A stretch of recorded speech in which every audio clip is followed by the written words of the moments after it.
പോവാണെന്നോ? എങ്ങനെ? ഈ കാലം വെച്ച് ജയനാഥേട്ട എങ്ങനെ പോകുന്നേ? എങ്ങനെയും ഞാൻ പോവും. അങ്ങനെ ഞാൻ വിടില്ല. ഈ കാലൊന്ന് സുഖാവട്ടെ, എന്നിട്ട് പോവാം. അത് പറ്റില്ല പത്മാവതി, പോയേ പറ്റൂ. ഇങ്ങനെ വാശി പിടിക്കല്ലേ ചേട്ടാ. ഒരു 2 ദിവസം കൂടി ക്ഷമിക്കേ, അപ്പോഴേക്കും കാലുണങ്ങും. നിങ്ങൾക്ക് ഞാനൊരു ബുദ്ധിമുട്ടാവും. ഞങ്ങൾക്ക് ഒരു ബുദ്ധിമുട്ടും ഇല്ല. ചേട്ടൻ റെസ്റ്റ് എടുക്ക. ഞാൻ വേണുവേട്ടനെ കൂടി വിളിക്കാം. അപ്പൊ ഈ ടെൻഷനൊക്കെ ഒന്ന് മാറും. വേണുവേട്ടൻ വരുമോ? വരും. വേണുവേട്ടൻ ഉറപ്പായിട്ടും വരും. ജഗന്നാഥേട്ടൻ ഇപ്പൊ വേണ്ടത് റെസ്റ്റാ. മറ്റൊന്നും ആലോചിക്കാതെ വിശ്രമിക്ക. ഇവിടെ ആരും വന്ന് ഉപദ്രവിക്കില്ല.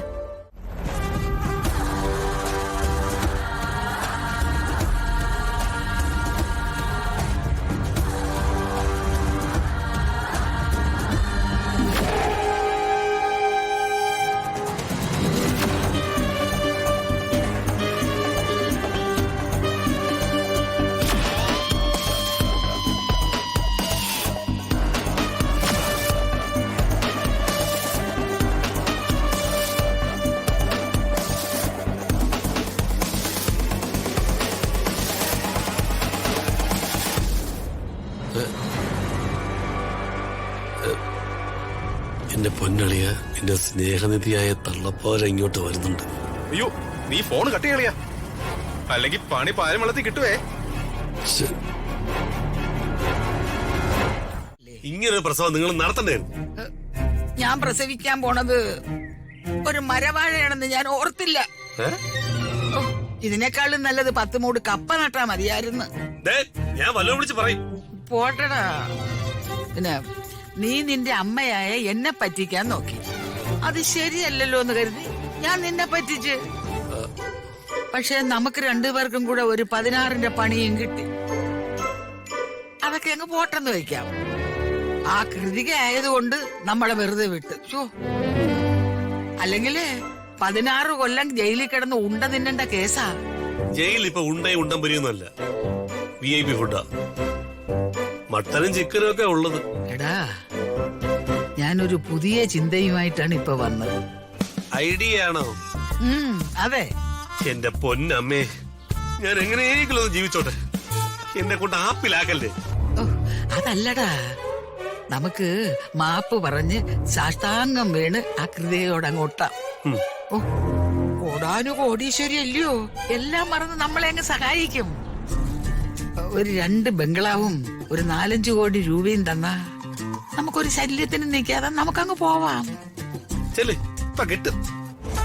ഒരു 10 കോടി 8 ബംഗ്ലാവും. ആ ഹോട്ടലിൽ വെച്ച് എന്തൊക്കെ ചീത്തയാ നിങ്ങൾ ആ കൊച്ചിനോട് വിളിച്ചു പറഞ്ഞത്? ആ കൊച്ചു വളരെ നല്ലവളാടാ. പിന്നെ നമുക്ക് ഒട്ടി ഒട്ടി നിന്നിട്ട് ഒരു തട്ടിപ്പ് നടത്തിയിട്ട് അങ്ങ് മുങ്ങാം. ഏത് കുളത്തിലാ മുങ്ങുന്നേ?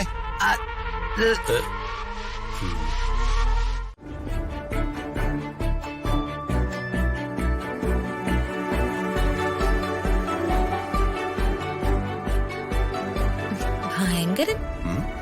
ഞാൻ എന്ത് ഭയങ്കരത്വം കാണിച്ചു? അച്ഛന്റെ കണക്കുകളും ഫയലുകളും ഒക്കെ നോക്കിക്കൊണ്ടിരുന്ന രാജു ഒരു ജീനിയസ് തന്നെയാ. ഹലോ, തള്ളല്ലേ? തള്ളിയതല്ല, ഞാൻ കാര്യം പറഞ്ഞതാ. ഏത് കാര്യം ചെയ്താലും രാജു അതിലെ ഒന്നാമതാ. ഓ, എന്നെ ഇങ്ങനെ ഏത് നേരം പോഴ്ത്തിക്കൊണ്ടിരിക്കുന്നത് മാഡത്തിന് സന്തോഷമുള്ള കാര്യമാണല്ലോ. എന്റെ ഭർത്താവല്ലേ, ഞാനൊന്ന് പുകഴ്ത്തിയതുകൊണ്ട് എന്താ കുഴപ്പം? ഈ പുകഴ്ത്തല് കേട്ടാലേ എനിക്ക് എന്റെ ശരീരത്തിലൂടെ തേരട്ട ഇഴഞ്ഞു പോകുന്നൊരു ഫീലാ. രാജു രാജു, വളരെ സീരിയസ് ആയൊരു ബിസിനസ് കാര്യം ഞാൻ ചോദിച്ചോട്ടെ? ചോദിക്കും മാഡം, അതിനല്ലേ ഞാൻ ഇവിടെ ഇരിക്കുന്നത്. എനിക്കറിയാവുന്നതാണെങ്കിൽ ഞാൻ പറഞ്ഞുതരാം. നമ്മുടെ കമ്പനിയിൽ ലോഞ്ച് ചെയ്ത ഒരു പുതിയ പ്രോഡക്റ്റ് സെയിലില് പിന്നിലായിപ്പോയി. പക്ഷെ അത് വിറ്റഴിച്ചേ പറ്റൂ. അതിനെന്ത് ചെയ്യണം? ഏത് പ്രോഡക്റ്റ്? വെയിറ്റ്, ഇത് നോക്ക്. ആ, ഷാംപൂ ആണല്ലേ? അതെ. ഇത് മാർക്കറ്റിൽ വീണുപോയോ? വീണു പോയെന്ന് പറയാൻ പറ്റില്ല. സെയില് കുറവാ.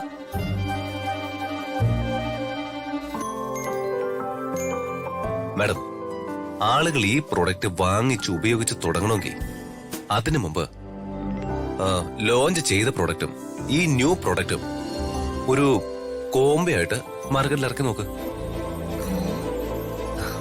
90% വിജയം ഉറപ്പാ. രാജു ഒരു ബുദ്ധിരാക്ഷസൻ തന്നെ. ഹേയ്, രാക്ഷസനൊന്നുമല്ല. ഏകദേശം കുറച്ച് ബുദ്ധിയുള്ളൊരു മനുഷ്യനാ മാഡം.